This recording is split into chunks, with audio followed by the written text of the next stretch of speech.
Okay, bali po kay Concept, ang ino-offer po namin is lifetime. Hanggang buhay po si Concept. May warranty po tayo.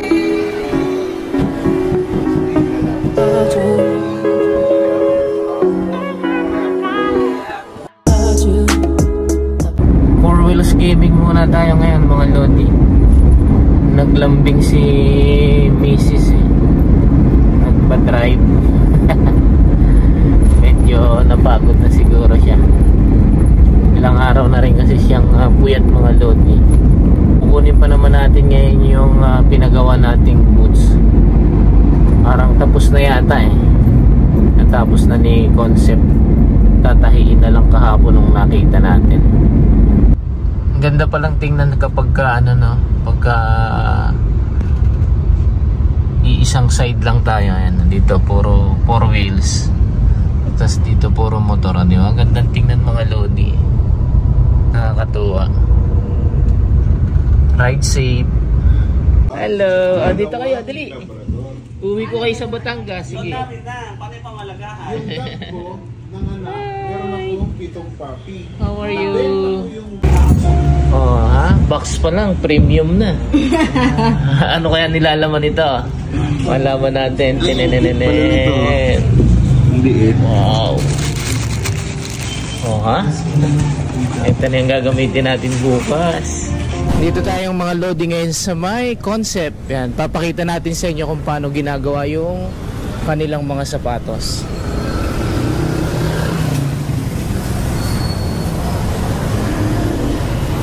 Yan kasama natin si Sir Dennis. Yan Hi, sir. Ayan, si Ma'am Jessica. Hi ma'am, magandang hapon. Hello, vlog. Ito yung mga naka-line up nila for Bazaar sa may Intramuros. Papuntang Intramuros to. Yes po. Nag-aayos po kami ngayon ng may mga stocks para dadalhin po sa Bazaar sa Intramuros. Yeah. Kasi ito po yung aming showroom. Welcome po. Ayan, pwede kayong... Ano lang ngayon dahil nga nag-aayos ng stocks for the Bazaar. Ayan, si Ma'am Jessica nga pala. Ayan. Lagi ito nakasmile kahit pagod na. Ito yung mga sample nila dito sa shop. Ito po yung mga formal shoes namin. Normally ginagamit for weddings, saka mga formal events. Ito po siya. So, and then, yun naman po, ang aming mga Oxford, pa mga casual na, semi-casual. Yung mga gusto ng office shoes na panlabas din, yan po yung mga pinipili. Tsaka normally po sa wedding, yan na rin yung mga kinukuha ngayon ng clients namin. Ayan, actually, ganito yung napili natin dito Ayan, ito yun. Ganyan, kaso ibang kulay. Ito pala yan, black and white. Ayan. Yan yung suot natin ngayon. Dito natin pinagawa sa kanila. And pwede kayong mamili dito sa kanilang mga design. Kung meron kayong gusto ipa-customize, pwede rin. Madali lang silang kausap. Basta kaya. Meron din sila ditong sample ng belt. Reversible belt po yan. Tapos pwede rin magpa-customize ng color. Lalo na kung may mga shoes kayong gusto. Yan. So, yung color ng shoes pwede nating itulad. Yan. Reversible siya like that. Black. Plus brown. Mura lang to. Nasa 1,000 pesos plus lang yan. Magkano yung plus? 1,300. Yeah, 1,300 sabi ni Ma'am Jess. Kasi ito naman po yung mga boat shoes namin. Yan, ito yung mga sample ng boat shoes nila. Boat shoes, driving shoes.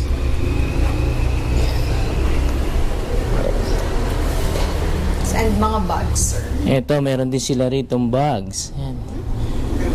Pwede kayong magpagawa dito kung meron kayong gustong design. Basta kaya nila, pwede naman. Yes, sir. Pwede magpagaya ng mga design na gusto. Send lang ng pictures. At saka yung mga dimensions, kung gaano kalaki yung gusto nilang bags. Iyon. Pwede. So, pasok naman tayo dun sa gawaan nila kung paano ginagawa yung matitibay nating sapatos. So, ito po yung Hello!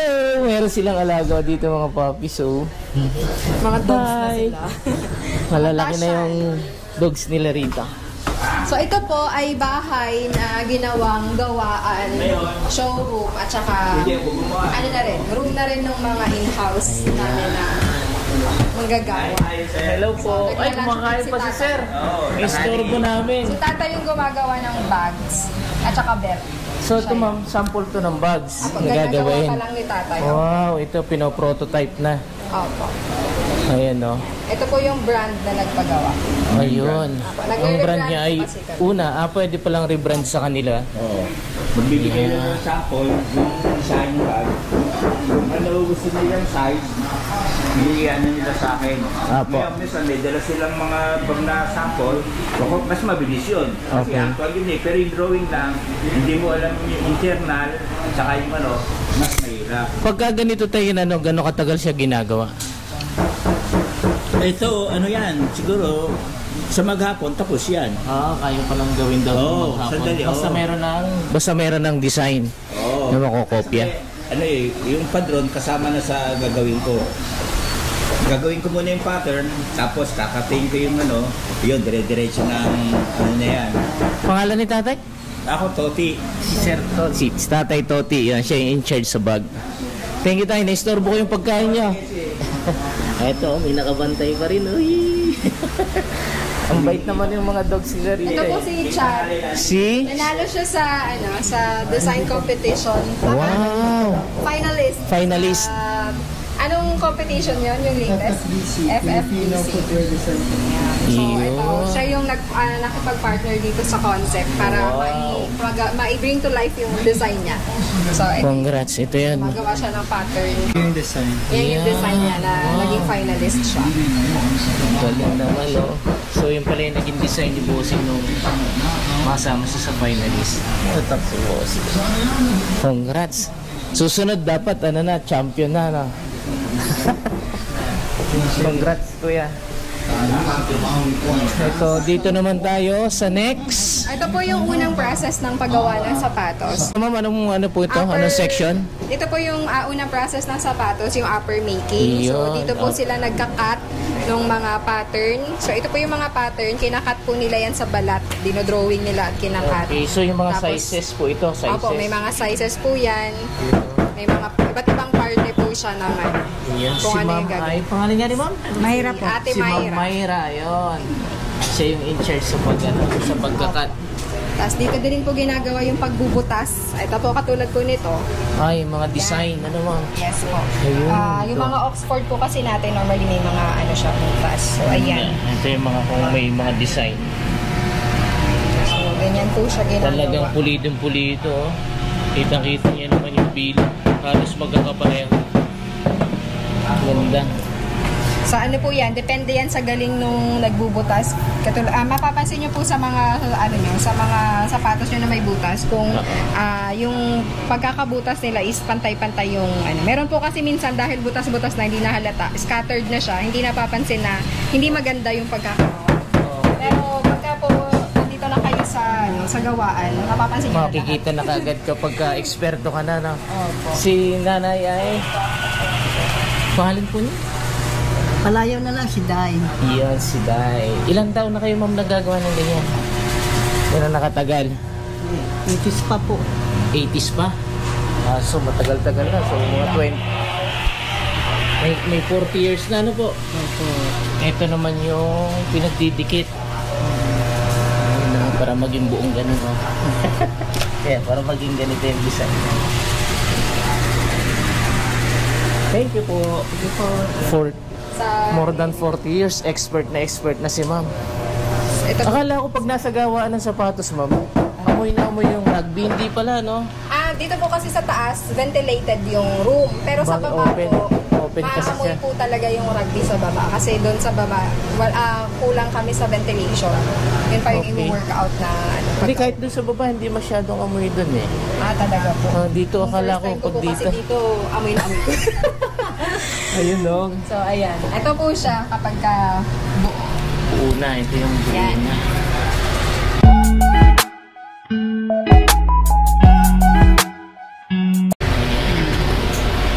Meron pang sa loob. Ang galing. Ayan, ganyan. Mano-manong ginagawa para siguradong matibay. Ngayon, no? Ano naman may ma'am? Yung design. Nagraraya po. Nagraraya. Para hindi siya masira agad.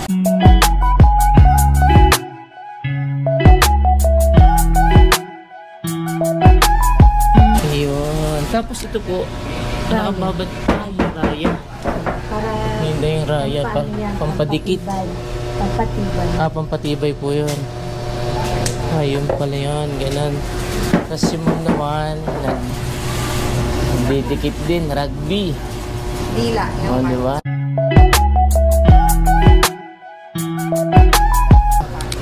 Ito yung pinakadila ng sapatos. Para sa kanila. Ayun. Ang dami-dami palang iba't ibang ano, no? Parang ang hirap buuin. Si ma'am naman, drawing din kay mami. Ito ang pagsisimula ng bubutasan. Ayun. Para mabuo, ano po. Oo. Ang galing. Ilan taon yun ang ginagawa yan, Nay? Matagal na ho. Matagal na rin.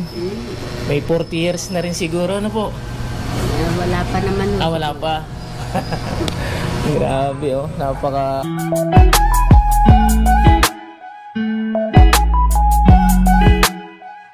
masalimuot talaga pala gawain ang sapatos natin. Ganon kahirap. Kamay. Oo. Wala pa tayong machine na. Handmade talaga, handmade. So ito Ito si naman, Mami. si Nanay, si Ate Fe, siya naman sa pagtatahi. Yun.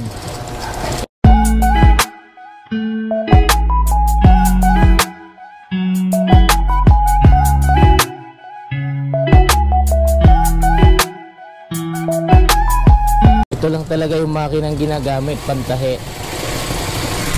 Diba? Ang galing, no? Ganito siya pag natapos.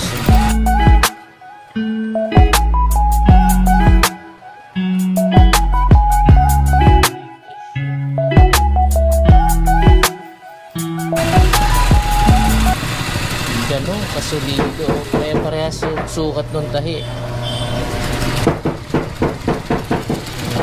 Si Mami naman ay, pangalan ni Ma'am? Fe. Si Ma'am Fe. Ang galing. So sila yung bumuo ng sapatos natin. Ganito pala yung pagproseso doon.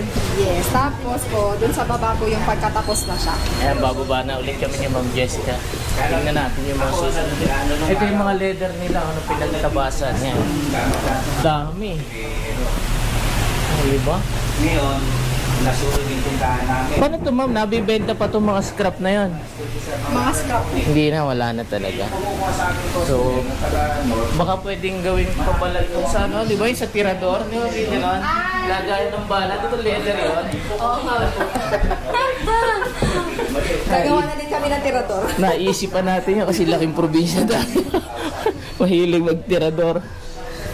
So, ganun pala yun. Ito naman Ito mga... naman yung mga galing sa taas. O, yun. Yung mga ginawa nila kahapon. So, ito po, ilalagay siya sa hulma, katulad po nito. Ayan. Yan. So, ganito siya pagka hindi pa nakahulma, ano? Opo. Yan po siya. Parang hindi mo may imagine na magiging sapatos to. Pero pag nakahulma na, Ito na po siya. tingnan niyo yung pagkakaiba. Bali, hindi pa po yan na lalagyan ng ano. Wala pa siyang Babaguin pa po yan nung... swelas. Pagka ganito, Ma'am, gano'ng katagal itong nakaganito?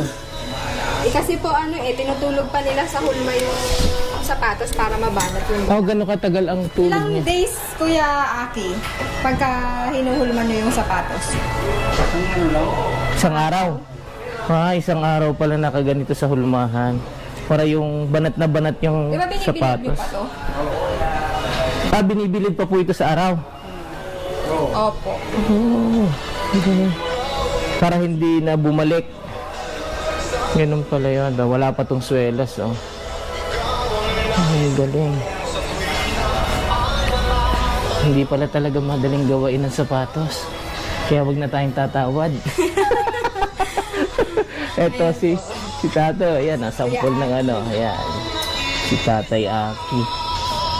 Naglalagay din siya ng design sa loob.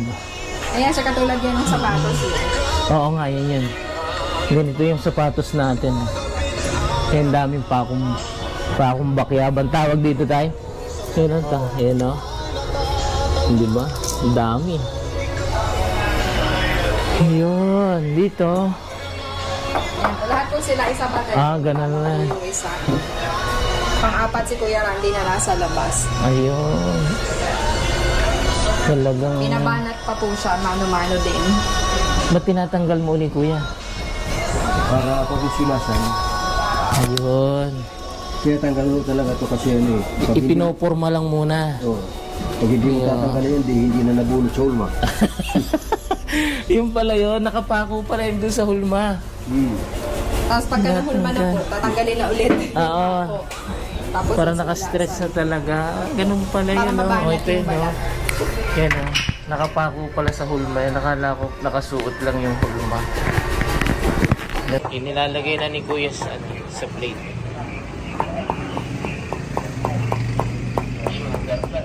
Diba? Masinsin yung pinupukpok.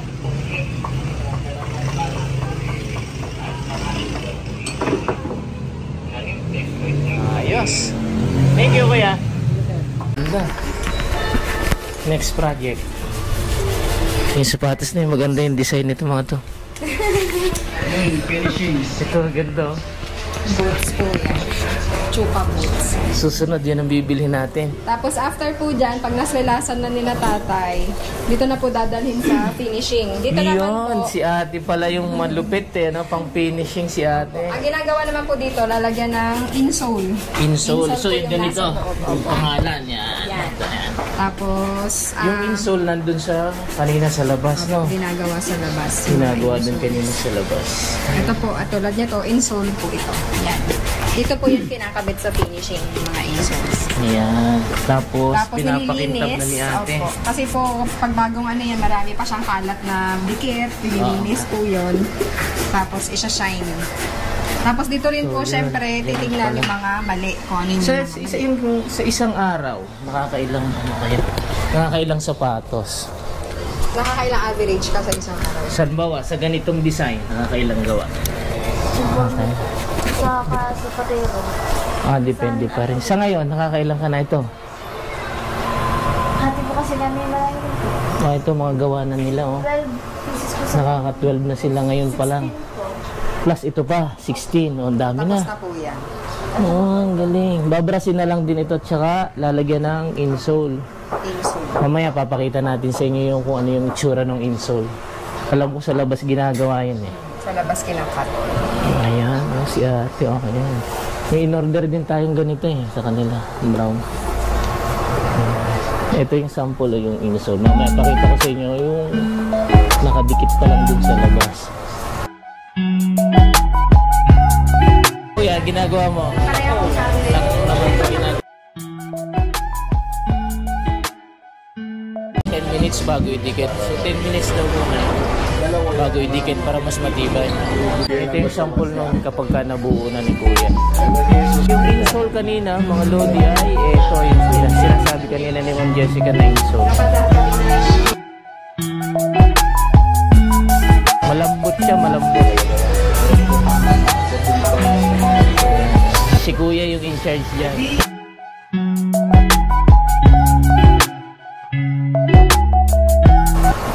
Ito. Kahoy, medyo mahal-mahal pa. Leather sole. So, yun. Ganun pala yung paggawa ng sapatos natin, ano? Yes po. So, pinaka-rush na siguro namin. Oh, dami naman yan. Saan galing? Kaya po dadalhin din sa stocks. Ayun. Ay, sa bazaar. Stocks ng bazaar. Ang dami na, no? Maraming salamat po. So, yun. Ganun pala paggawa ng sapatos. Hindi naman amoy rugby, Sir Dennis. Kala ko pagka naggagawa ng sapatos, amoy na amoy yung rugby. Hindi naman pala. Ganun lang pala yan. Pag naumay ka na, mamaya paglabas natin. Mamaya hay na daw paglabas. Pero hindi, parang hindi siya ganun kaamoy. Ayun, maraming salamat kay Ma'am Jessica, no? Tinur niya tayo sa gawa ng sapatos ni Concept. Thank you, sir, sa pag-visit. Sana po marami kayong madalang clients. Sorry. Visit po kayo sa showroom namin. We are 19V Santos Street, Santo Niño, Marikina. So, Ayan. tapat lang po kami ng bayan. Malapit lang sila dito sa 7-Eleven Burgos at saka Chivalry. Yan yung pinaka-landmark na makikita ninyo. Yan. Marami pang sapatos sa Concept. Maganda kasi yung gawa nila at saka matibay. Nag-accept din po kami ng made to order. So, punta lang po kayo pag may mga specific designs po kayo na gusto. Tsaka yung mga complicated po yung size, yung mga may masyadong malaki o kaya masyadong maliit, punta lang po kayo sa showroom namin para makapag-fitting po tayo. Ma'am, maiba lang. Ganun nakatagal si Concept pala? 5 years na po si Concept. 5 years na sila, di ba? Matindi nang gumawa. Ayun, madami nga sila ngayon pang bazaar. Ayan.